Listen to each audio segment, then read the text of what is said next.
please welcome Paula Penebaker, the 2016 BizTimes Woman Executive of the Year. I've never been more uncomfortable before in my life.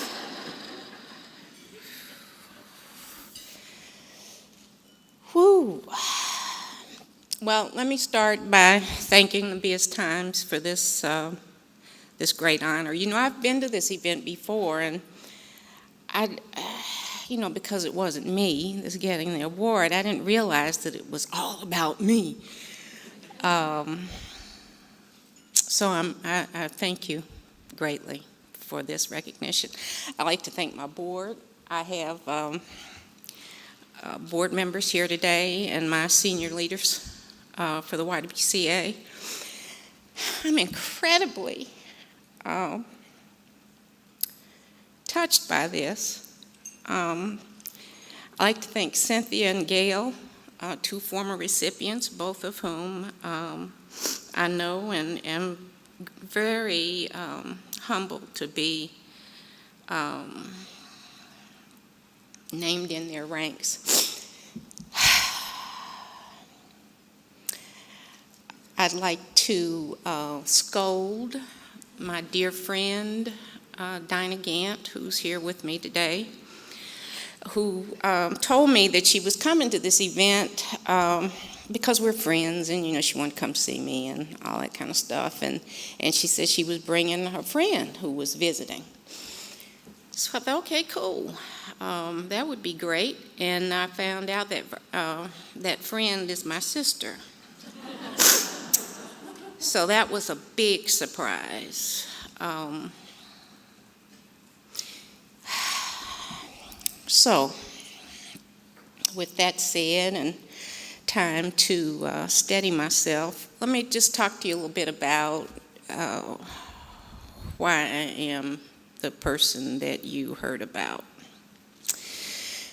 As I said, I'm very humbled by this award. I certainly would never have imagined that I would receive such recognition.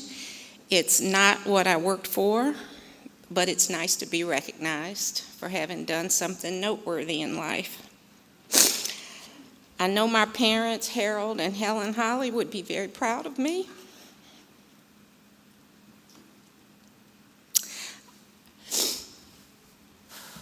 I think such recognition is indicative of the change to go forth and be a credit to the race.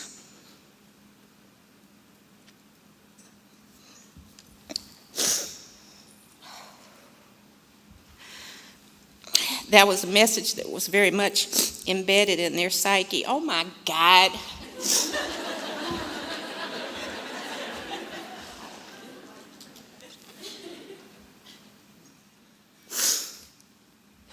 At one time I might have been embarrassed by this, but that's one of the joys of getting older,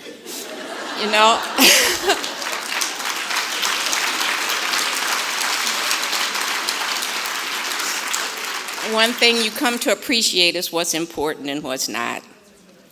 A few tears never hurt anybody. But that whole credit to the race thing, that was something that was very much embedded in their psyche. And while such talk had grown passé by my youth, the expectation that my older sister, Frances, who's here today, and I had to make our parents proud in word, deed, and academic success was always clear. Often when people get awards like this, or they're profiled for one reason or another, they're asked what they're reading or what's on their reading list.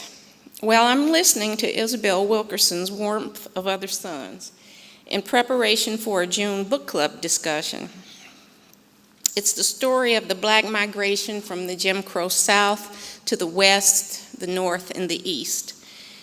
It has made me think a lot about my life, where I came from, my parents, my grandparents, what's important to me, why I do what I do.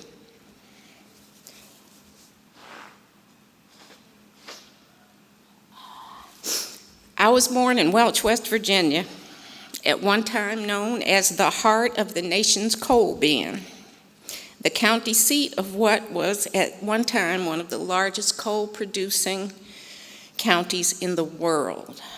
I think the population was about 6,500 when I was born. It was segregated, with blacks and whites separated by the railroad tracks and river.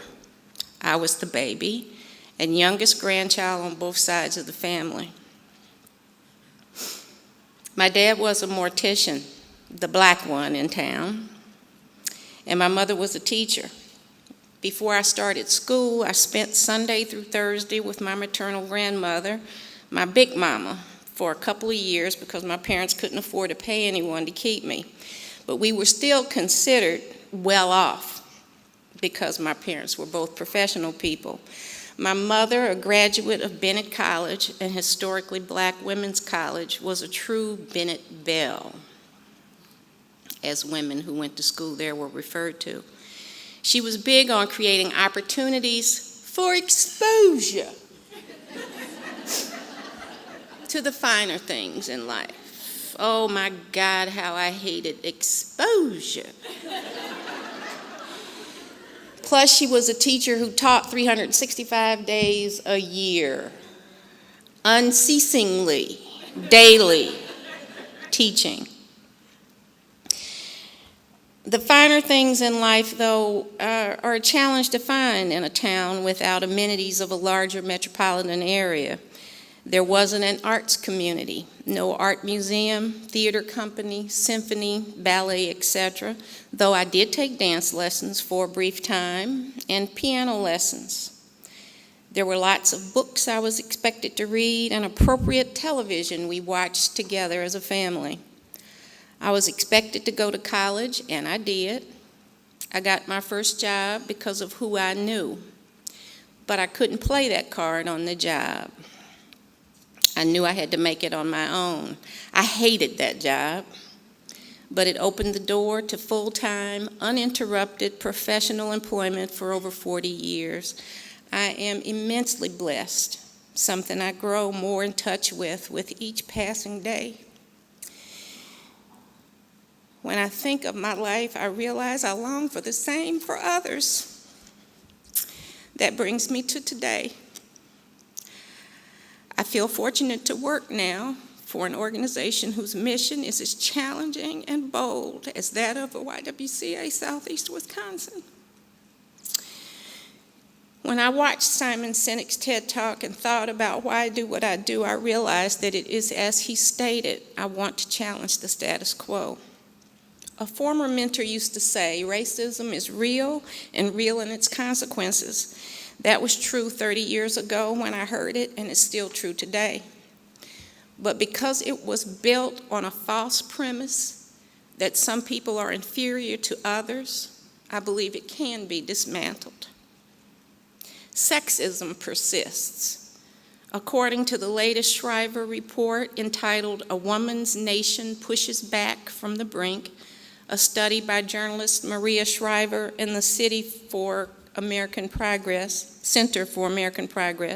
American women are at risk of backsliding from their achievements in rights and opportunities over the past half century.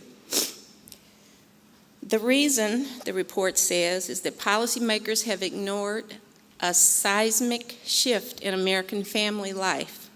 3/4 of all moms are in the U.S. labor force, which is now half women, and half of them are their family's primary breadwinners.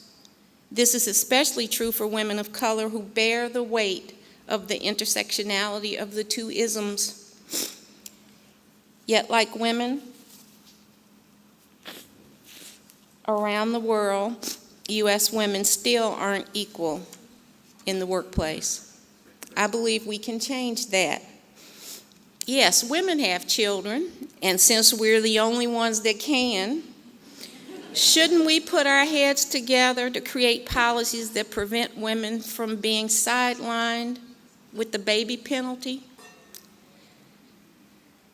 So we'll eliminate racism, we'll empower women, and while we're at it, Why not promote peace, justice, freedom, and dignity for all, too?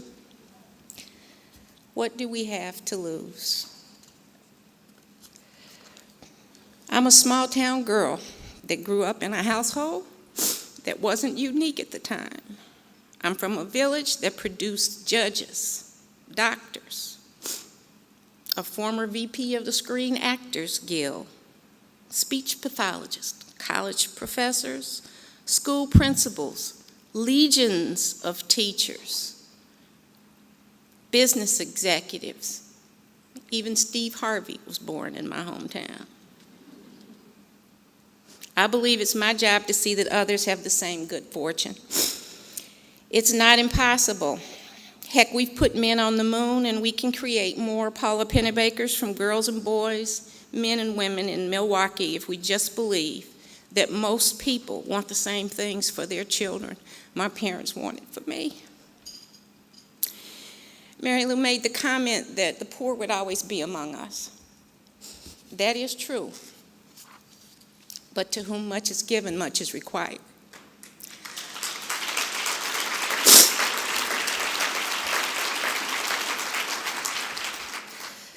I believe that, and I think you do too. Thank you.